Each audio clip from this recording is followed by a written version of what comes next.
to the Alex Stone Show. I am your host, Alex Stone. I am on a mission to spread the light of the gospel into every aspect of life. And yes, you heard me correctly.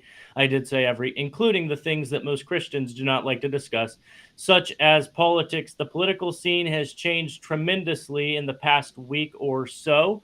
We had Robert F. Kennedy Jr. drop out and endorse President Donald J. Trump, something of historic proportions. And here to discuss is my faux uncle, Roger Stone. Roger, how are you doing today?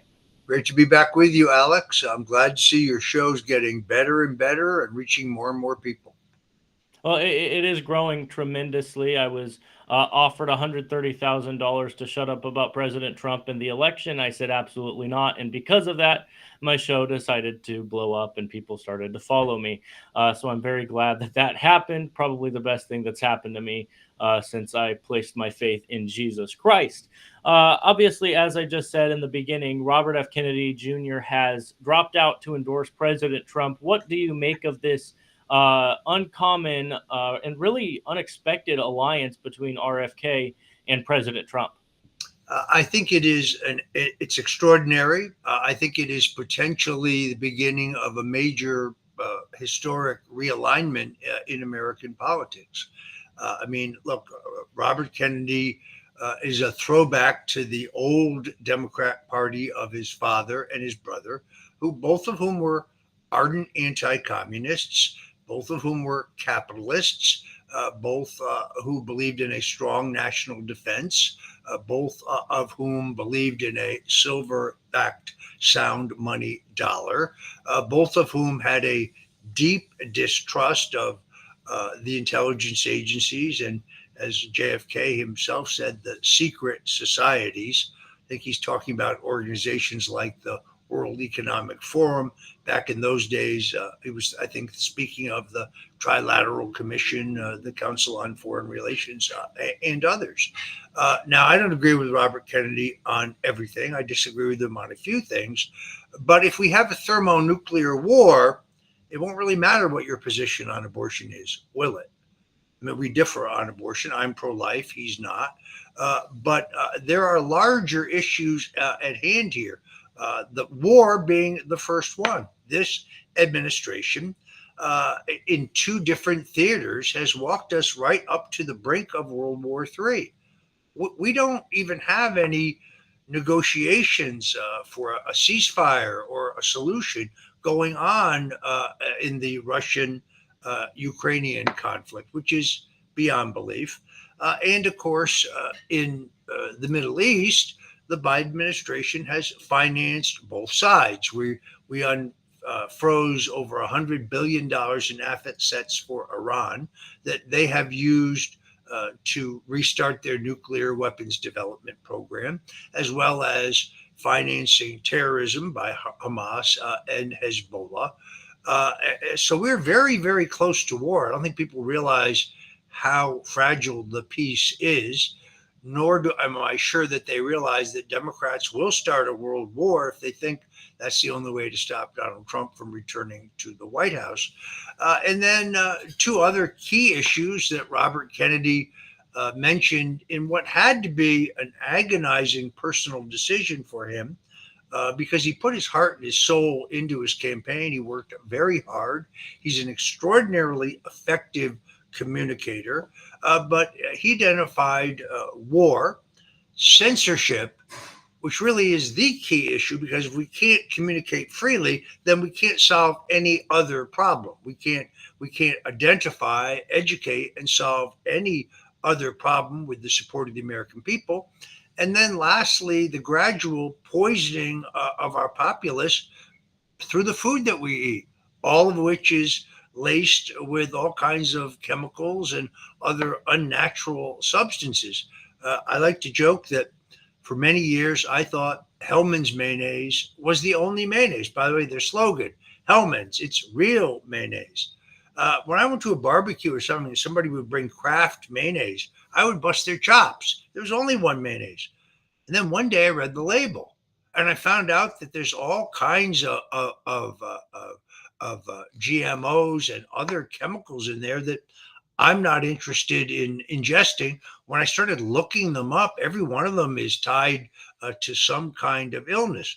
I finally went out and I found another brand. Is called Sir Kensington's 100% natural. It's not that easy to find, but it is the real mayonnaise. So the larger point here is, if you look at the statistics, the chronic disease across the board, obesity in our young people. These are the three issues I think RFK has dedicated his life to.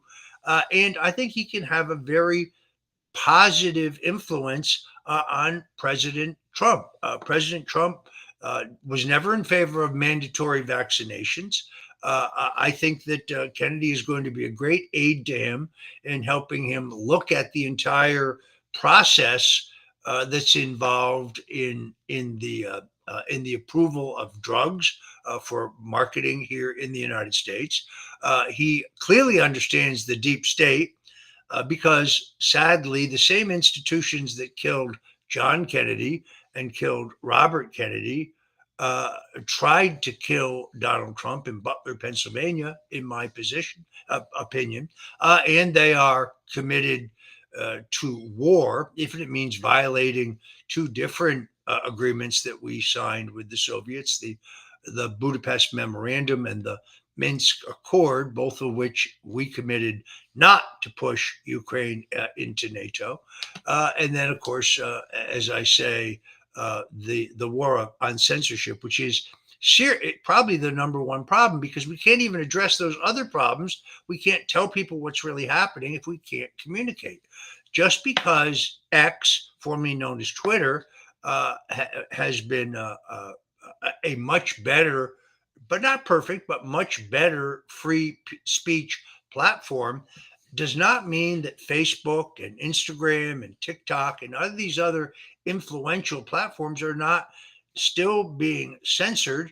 And it doesn't mean that the government isn't dealing with them to direct that censorship, which by their own admission, they are. So I think Robert Kennedy and Tulsi Gabbard are vitally important in this new coalition. Both of them proud Democrats. Tulsi left the Democrat Party because it became the party of war. The Democrat Party used to be the party of civil liberties. It was the anti-war party. That those days are over. So I think both of them, with Donald Trump and J.D. Vance, they kind of form, the new Justice League, as it were. I think this is going to be very exciting, and it's also like you don't just have Trump and Vance. You now have two other superstars who can hit the stump and campaign at a time that Kamala Harris, they don't want to put her out any place in public where she might actually have to speak because, well, it demonstrates that she doesn't know anything. No, you're exactly right. And something that Robert Kennedy was talking about just the other day on one of the shows that he was doing is that there are going to be more prominent Democratic names coming out and endorsing President Trump that we should be expecting. Who do you think those might be, Roger? Well, I don't know, but I would say this. I was very critical of Nicole Shanahan in the beginning. I thought she was a typical San Francisco progressive leftist. She had given to some defund the police activities and given other campaign contributions, or I should say political contributions, that I thought identified her as that. I was completely wrong about her. I think she's been red pilled in this process. The brutality in which they, first of all, drove RFK from the Democrat contest, and then the mafia tactics that they used to try to get him out of the race as an independent, both the lawfare in every state, challenging his ballot access, challenging his positions, suing him. And then this is the oldest trick in the book, sending private detectives saying that they're volunteers out to everyone he's ever met in his entire life, saying, "Oh, I'm doing research on Robert Kennedy. Do you have any negative information on him that you could share with us?" that's meant to get back to him. It's thuggery, and if anything, it drove this proud Democrat into the hands of Donald Trump, where they have far more in common than they have in terms of differences. So I think this is going to be very exciting. I'd like to see Nicole Shanahan sign up for the Justice League. I've been very impressed with her interviews. Look, I misjudged her entirely. I was completely wrong. Although I do think she was red pilled in this process when she saw the brutality with which they subjected Robert Kennedy. No, I think she has been red pilled as well, and I think a lot of people have recently. And I don't think that the Democratic Party is expecting how big of a change this is going to be for President Trump's polling numbers and his ultimate victory in November. I'm seeing people on the Times saying, "I'm not worried. I'm not concerned about RFK." Well, you should be. He's the only independent candidate that is polled this well in a very, very long time. I think it's very dangerous for the Democratic Party. I find it interesting, Roger, how the party that is so pro democracy are the ones that are actively going against democracy. Like you said, they've sued Robert Kennedy to keep him off the ballot. Not only him, but also Jill Stein from the Green Party and Cornel West and President Donald J. Trump. They're trying to remove any and every opposition against them so that they can have complete and total power. That is what happens when you go into communism and into an authoritarian type of government. They say Donald Trump is a dictator. No, they're the ones who are the dictators. They are the ones who are trying to win at all costs, even when it means corruption, evil, and wickedness. Roger, we're running out of time. Obviously, there's 65 days until the election, and I talked about this a little bit ago with George Papadopoulos. Actually, on the day that RFK endorsed President Trump, do you think that there's going to be an October surprise, and what do you think that might be? Well, I learned a long time in politics, a long time ago in politics, not to answer hypothetical questions, but there's many that are obvious. One that I pray against, and that is yet another assassination attempt on Donald Trump. Somebody tried to kill him in Butler, Pennsylvania. We still don't have all the answers about that.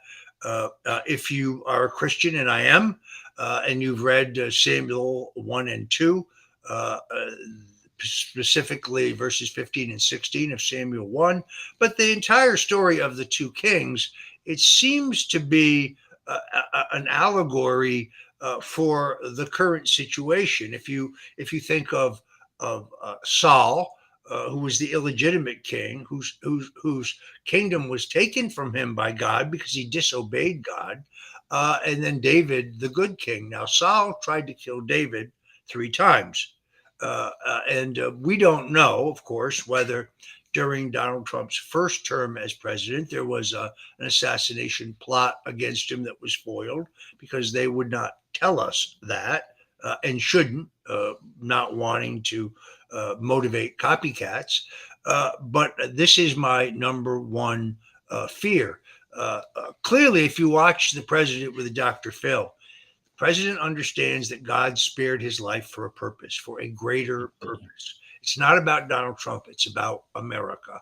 And I pray, for God's armor of protection around him. That is a major, major concern.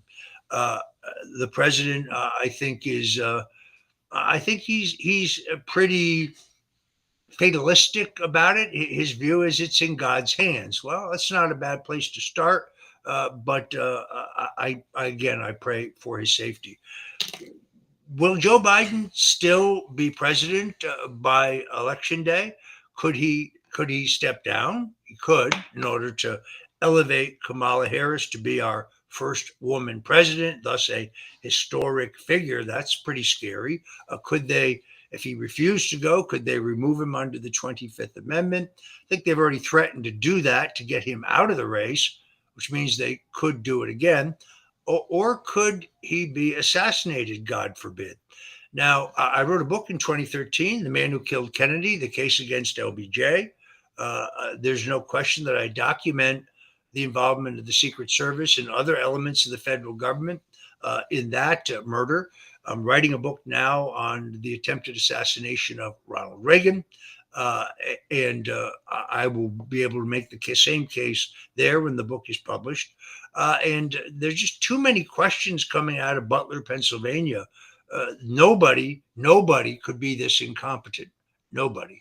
So I really think it's not without the realm of possibility that Joe Biden could pass away in his sleep. I want to be clear that I'm not advocating that. I'm not praying for that. I'm not trying to wish that into existence. I'm just being realistic based on history. If you go back to the church hearings in the 1970s, looking at the abuses of the CIA, there's discussion of their development of a drug with which they can inject someone, which induces a heart attack, but leaves no trace of the drug. So, I hope that doesn't happen, but these are really desperate people. They're really desperate because they fear justice, not vengeance. They fear justice. They keep calling it, oh, Trump wants revenge. He wants revenge. No, what we want is a one-tier justice system in which everyone is treated differently. Not a system where those who, like General Flynn and myself, who actually are guilty of no crimes, are charged with crimes, yet people like Hillary Clinton and James Comey, the FBI director, and John Brennan, the CIA director, and Andrew McCabe, and Hillary Clinton, and many others are actually involved in serious crimes. But of course, they are not prosecuted.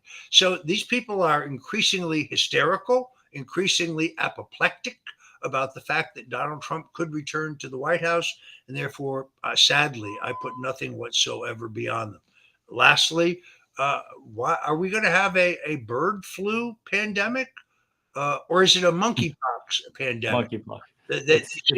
They seem to be preparing for one of the other. Remember, I don't think had we not had the COVID-19 pandemic in 2020, Biden would not have been elected. That allowed them to hide him and to hide his physical condition, which even then was not good. And they really would like to hide Kamala Harris because she can't talk. She has no substance. So all those things, I guess, are possible. I don't need to say this. I know your audience well. The single most important thing we can do is pray. The single most important thing we can do is pray. I've had 6 miracles in my own life in a very short period of time. And all of those came to me because I put my faith in God and I prayed.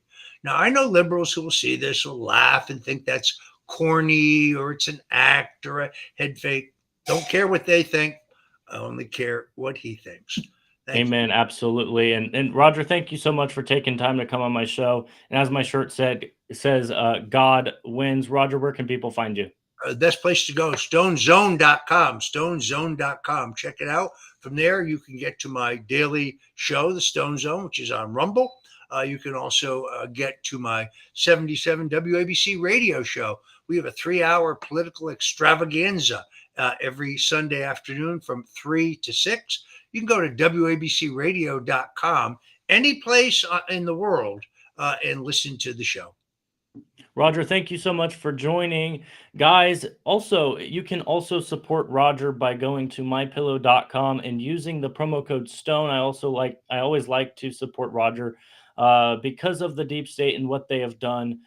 They have killed him financially. He's dealing with legal issues all the time. So please help him by going to mypillow.com and using that promo code STONE. Thank you all so much for listening. Please like, share, and subscribe. And also follow me on X at StoneJAlex. I know a lot of you are joining right now on the X feed from Roger resharing that. Please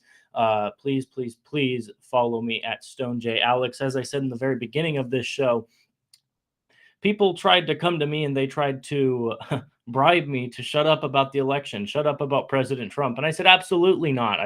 I received a bribe offer of $130,000 to shut up about the election. I said, no, not going to happen. That will not happen. And my X account blew up, went from 19,000 followers to nearly 50,000 followers. I'm probably going to reach that very, very soon. But please like this show. Please share this show. And please follow me on X at StoneJAlex. Thank you all so much for listening. God bless you all, and goodbye.